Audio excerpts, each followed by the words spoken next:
आप सभी लोगों का राम जी लाल क्लासेस में स्वागत है। आप सभी लोग पिछले वीडियो में देख रहे थे कि मैंने आप लोगों को कार्बोक्सिलिक अम्ल के विषय में जानकारी दी थी। उनमें कार्बोक्सिलिक अम्ल के विषय में मैंने ये बताया था कि कार्बोक्सिलिक अम्ल कहते किसको हैं, और कार्बोक्सिलिक अम्ल के वर्गीकरण से संबंधित भी बात की थी। हमने बताया था कि कार्बोक्सिलिक अम्ल को दो प्रकार से वर्गीकृत किया जा सकता है।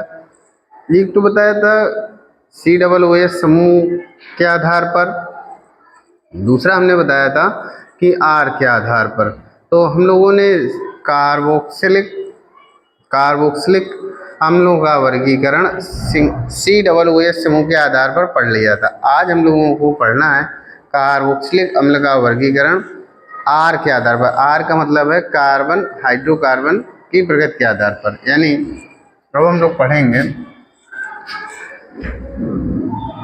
कार्बोक्सिलिक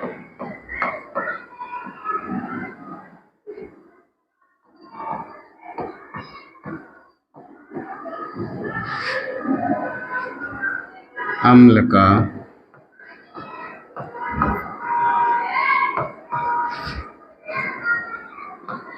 वर्गीकरण किसके आधार पर? हाइड्रोकार्बन या एल्किल समूह की प्रकृति के आधार पर, या हाइड्रोकार्बन की प्रकृति के आधार पर, हाइड्रोकार्बन की प्रकृति के आधार पर।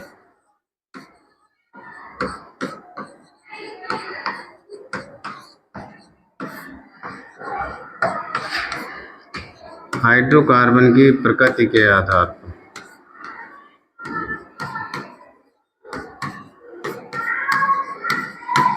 अगर हम बात करें कार्बोक्सिलिक अम्ल की, तो कल हम लोगों ने कार्बोक्सिलिक अम्ल का वर्गीकरण पढ़ा था COOH समूह की संख्या के आधार पर। COOH समूह की संख्या के आधार पर हम लोगों ने कार्बोक्सिलिक अम्ल का वर्गीकरण पढ़ा था। आज हम लोगों को पढ़ना है इसका वर्गीकरण, लेकिन किसके आधार पर पढ़ना है?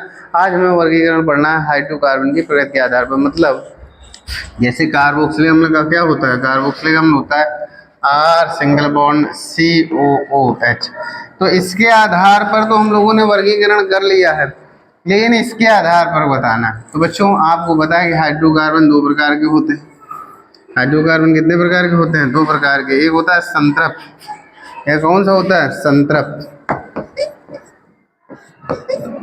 एक होता है संतृप्त और एक होता है असंतृप्त।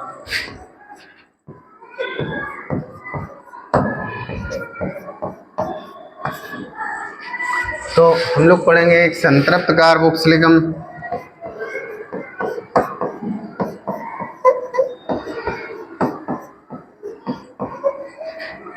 संतृप्त कार्बोक्सिलिक अम्ल, और एक पढ़ेंगे हम लोग असंतृप्त कार्बोक्सिलिक अम्ल।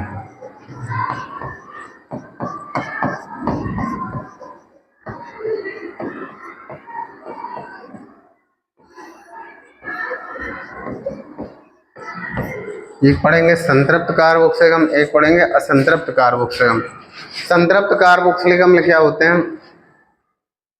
मतलब वे कार्बोक्सिलिक अम्ल जिनका हाइड्रोकार्बन वाला भाग संतृप्त होता है, वे कार्बोक्सिलिक अम्ल जिनका हाइड्रोकार्बन वाला भाग कैसा होता है? संतृप्त होता है, संतृप्त कार्बोक्सिलिक अम्ल कहलाते हैं। जैसे बच्चों हमने लिखा CH3 single bond CH2 single bond COOH। तो देखो जरा, ये हाइड्रोकार्बन वाला भाग कैसा है?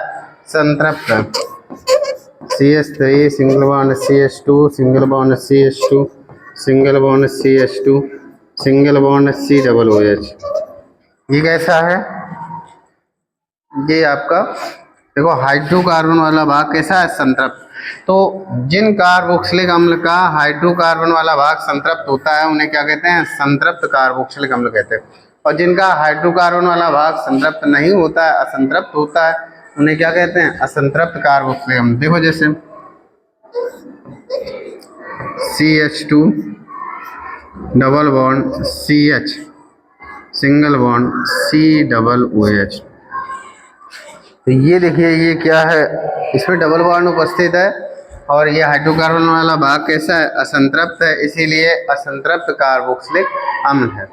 और असंतृप्त कार्बोक्सिलिक अम्ल के साथ में इसका नाम होता है एक्राइलिक।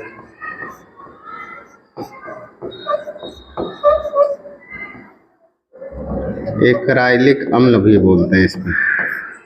दूसरा देखिए जरा, CH3 single bond CH, double bond CH, single bond COOH, ये क्रोटोनिक अम्ल।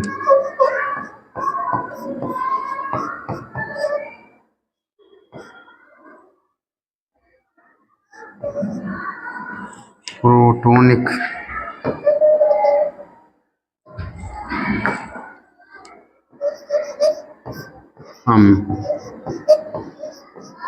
तो ध्यान से समझो बच्चों, आज हम लोग कार्बोक्सिलिक अम्ल का वर्गीकरण पढ़ रहे हैं किसके आधार पर? हाइड्रोकार्बन की प्रकृति के आधार पर। तो हाइड्रोकार्बन आपके दो प्रकार के होते हैं, एक तो संतृप्त होता है और एक असंतृप्त होता है। अगर कार्बोक्सिलिक अम्ल का जो हाइड्रोकार्बन वाला भाग है वो कैसा है? संतृप्त। कार्बोक्सिलिक अम्ल का हाइड्रोकार्बन वाला भाग कैसा है? संतृप्त। तो ऐसे अल्कोहल को ऐसे अम्ल को हम लोग संतृप्त कार्बोक्सिलिक अम्ल कहते हैं। और अगर हाइड्रोकार्बन वाला भाग कैसा होता है? असंतृप्त होता है। असंतृप्त का मतलब उसमें डबल बॉन्ड ट्रिपल बॉन्ड उपस्थित हो, तो ऐसे कार्बोक्सिलिक अम्ल को हम असंतृप्त कार्बोक्सिलिक अम्ल कहते हैं। तो बच्चों, हम लोगों ने कार्बोक्सिलिक अम्ल का वर्गीकरण पढ़ लिया है। कार्बोक्सिलिक अम्ल के वर्गीकरण के बाद में अब हम लोग पढ़ेंगे कार्बोक्सिलिक अम्लों का नामकरण। क्या पढ़ना है? कार्बोक्सिलिक अम्लों का नामकरण। चलिए कार्बोक्सिलिक अम्लों का नामकरण देख लेते हैं बच्चों।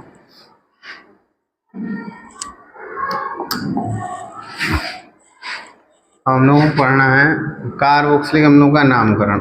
तो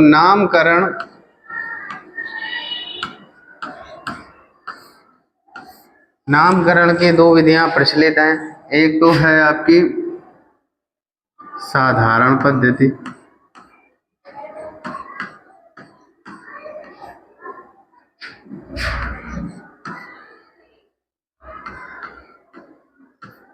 और एक है IUPAC पद्धति।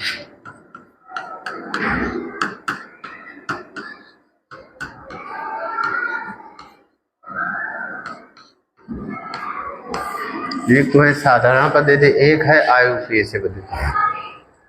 चलिए देखिए साधारण पद्धति में क्या है और IUPAC पद्धति में। जैसे हमने बात की HCOOH, इसका साधारण पद्धति में नाम, इसको किस नाम से जानते हैं? इसको फॉर्मिक अम्ल के नाम से जानते हैं। किस नाम से जानते हैं? फॉर्मिक अम्ल के नाम से जानते हैं।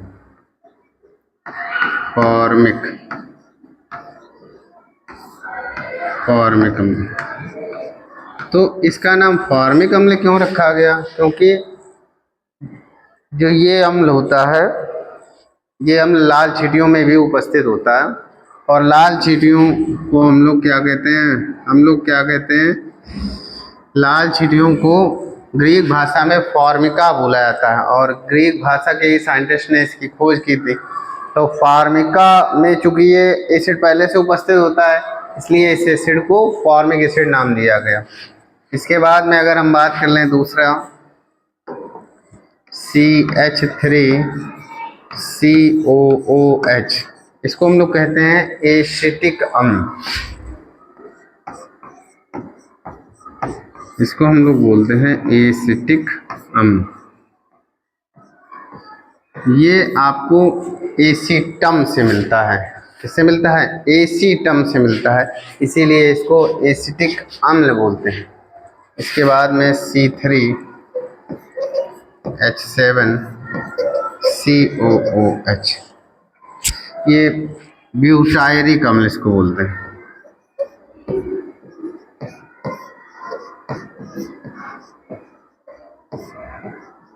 ब्यूटायरिक अम्ल।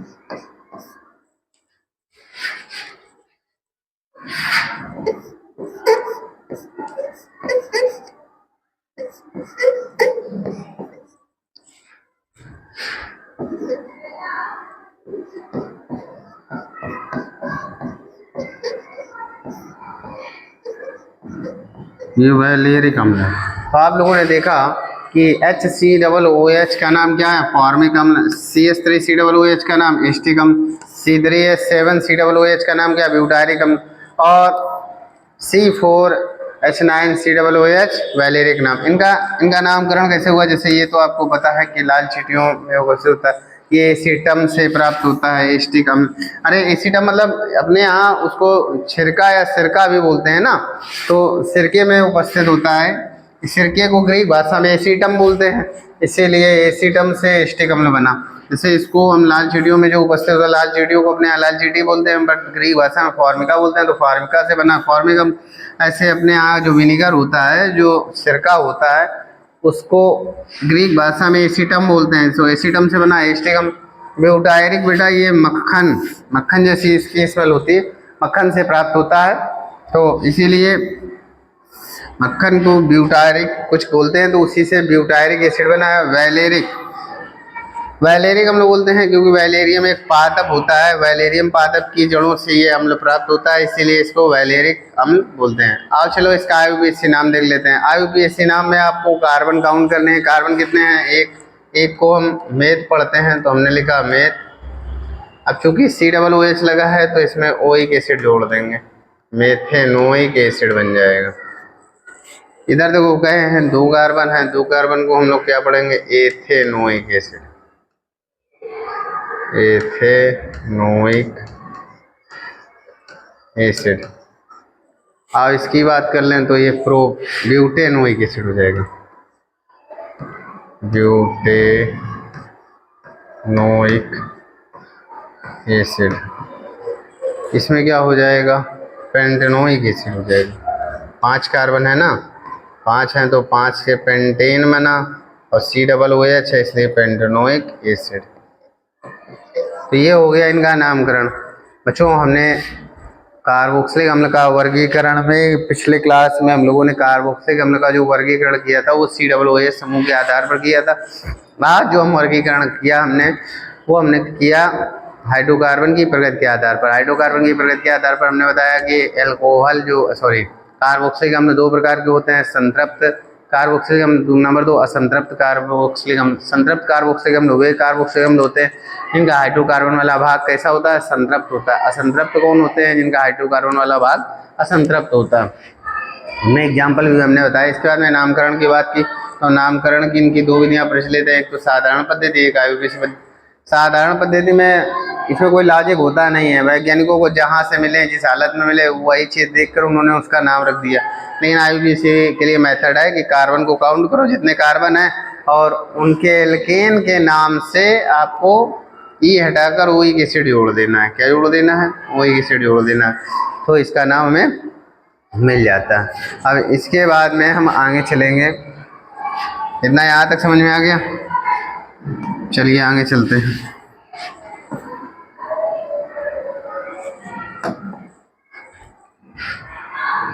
हम बात करेंगे समावयवता की।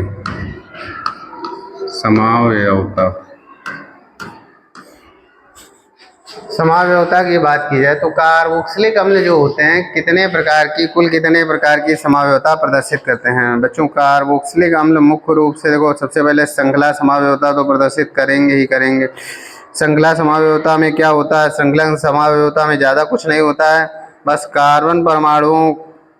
कार्बन परमाणुओं की स्ट्रक्चर में थोड़ी सी भिन्नता होती है। क्या होता है, कार्बन परमाणुओं की संरचना में भिन्नता होती है। देखिए समावयवता में सबसे पहले हम देखेंगे इसमें श्रृंखला समावयवता। श्रृंखला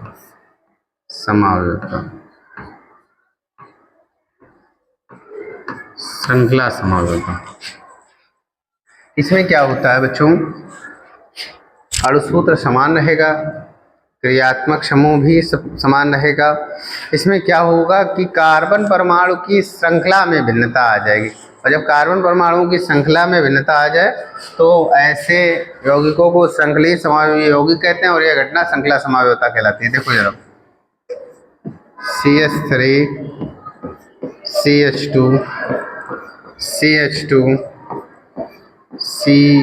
COOH ये लिखा। अब इसका नाम पढ़िए 1 2 3 4, इसका नाम आप पढ़ोगे ब्यूटेनोइक एसिड।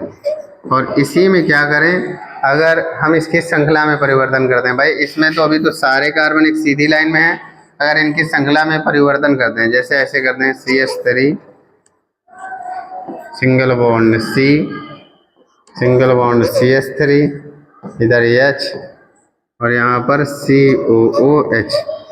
अब इसका नाम क्या पढ़ेंगे, 1 2 3, इसको पढ़ेंगे 2 मेथिल 2 मेथिल प्रोपेनोइक एसिड।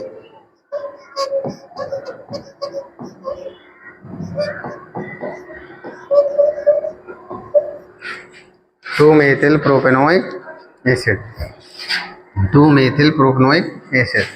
तो इस प्रकार से आप देख रहे हो कि दोनों का अणु सूत्र समान है। देखो इसमें कार्बन कितने हैं, 1 2 3 4, 4 कार्बन हैं। हाइड्रोजन जरा काउंट करो, 3 2 5 2 7 1 8, हाइड्रोजन 8 हैं और ऑक्सीजन 2। आओ नीचे वाले में देख लेते हैं, 1 2 3 4, 4 कार्बन है, 3 3 6 1 7 1 8, 8 हाइड्रोजन है और ऑक्सीजन 2।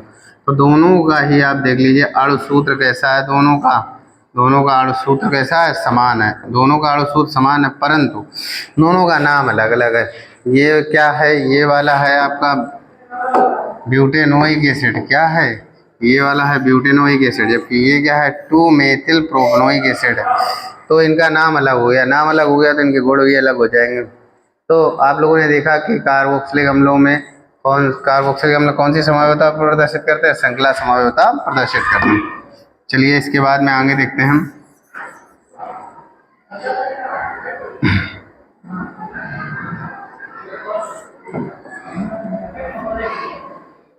नंबर 2 क्रियात्मक देखते हैं।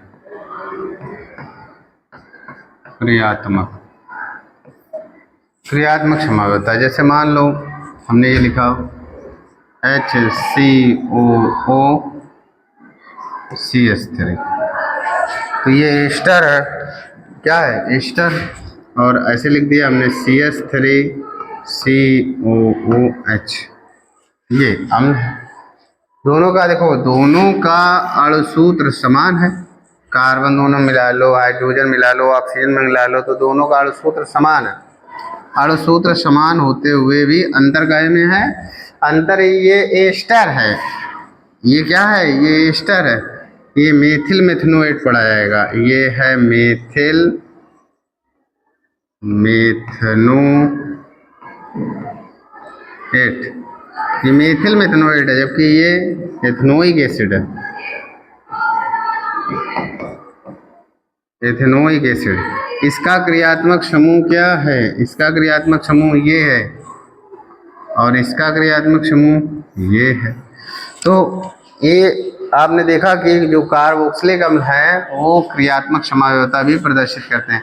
कार्बोक्सिलिक अम्ल से काहे में कन्वर्ट हो सकते हैं वो लोग, एस्टर में भी कन्वर्ट हो सकते हैं। एक और देख लीजिए, जैसे हमने लिखा CH3COOCH3, अगर इसकी भाषा में लिखना चाहें तो इसको लिख सकते हैं CH3CH2COOH।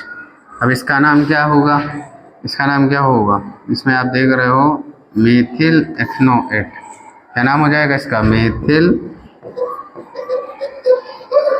एथनोएट। और ये क्या, हम इसको क्या पढ़ेंगे, 3 कार्बन है, 3 कार्बन को प्रोपेनोइक एसिड पढ़ेंगे। तो आप लोगों ने देखा कि जो कार्बोक्सिलिक अम्ल होते हैं ये मुख्य रूप से 2 समावयवता प्रदर्शित करते हैं, एक तो श्रृंखला और दूसरा क्रियात्मक। श्रृंखला में क्या होता है कि कार्बन की श्रृंखला में परिवर्तन हो जाता है, तो यह घटना श्रृंखला समावयवता पर कहलाती है। क्रियात्मक में आप लोगों ने देखा क्रियात्मक समूह इसका बदल जाता है, मतलब कार्बोक्सिलिक अम्ल कन्वर्ट हो जाता है एस्टर में।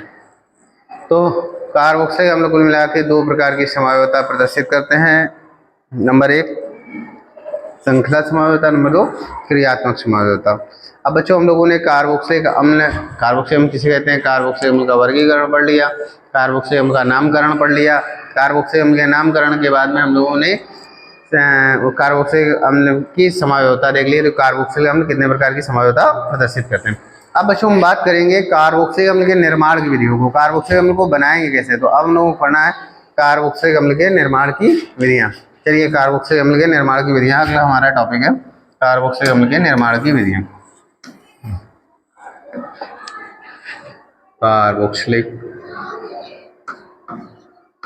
कार्बोक्सिलिक या मोनो कार्बोक्सिलिक हमें पढ़ना है। मोनो, यही हमारे सिलेबस में मोनो कार्बोक्सिलिक अम्लों के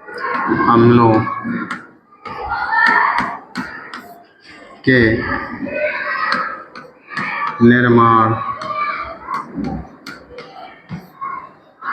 की विधियाँ।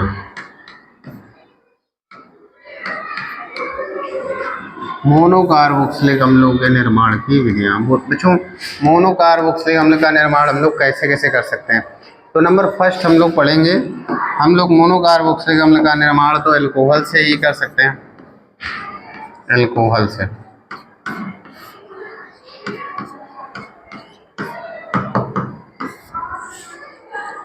एल्कोहल से कर सकते हैं। इसमें क्या करेंगे, एल्कोहल लेंगे RCH2OH, ये एल्कोहल है, और एल्कोहल का ऑक्सीकरण करा देंगे। एल्कोहल का क्या करना है, ऑक्सीकरण करा देना है। किसके उपस्थिति में, K2Cr2O7 प्लस H2SO4, इसकी उपस्थिति में आप क्या करा दीजिए, इसका ऑक्सीकरण करा दीजिए। क्या करा दीजिए, एल्कोहल का ऑक्सीकरण करा दीजिए। तो जैसा कि आपको पता है कि ये पहले इसको ऑक्सीकरण करके एल्डिहाइड में कन्वर्ट करता है। ये चीज़ हमने आपको एल्डिहाइड में भी बताई थी कि सबसे पहले क्या होता है, ये एल्कोहल को कन्वर्ट करता है एल्डिहाइड में, और पुनः फिर दोबारा से इसका ऑक्सीकरण करके इसको कार्बोक्सिलिक अम्ल में कन्वर्ट करता है। यानी पहले यहाँ से बनेगा RCHO बनेगा, और ये फिर से इसका ऑक्सीकरण करेगा, और ऑक्सीकरण करके अब बनाएगा RCOOH। तो ये है एल्कोहल के ऑक्सीकरण से, एल्कोहल के ऑक्सीकरण से हम लोग कार्बोक्सिलिक अम्ल का निर्माण कर सकते हैं। इसके अलावा अगर हम चाहें तो नंबर 2 एल्डिहाइड से भी इसका निर्माण कर सकते हैं, एल्डिहाइड से। इसमें क्या करना होगा, एल्डिहाइड का भी ऑक्सीकरण कर देना, सिंपल सा है। एल्डिहाइड का ऑक्सीकरण अम्लीय पोटेशियम डाइक्रोमेट,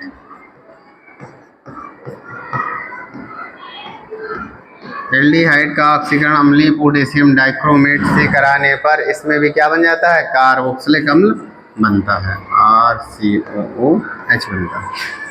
इसके बाद में अगर आप चाहो तो तीसरी विधि पढ़ सकते हो, साइनाइड से, एल्किल साइनाइड से, एल्किल साइनाइड से,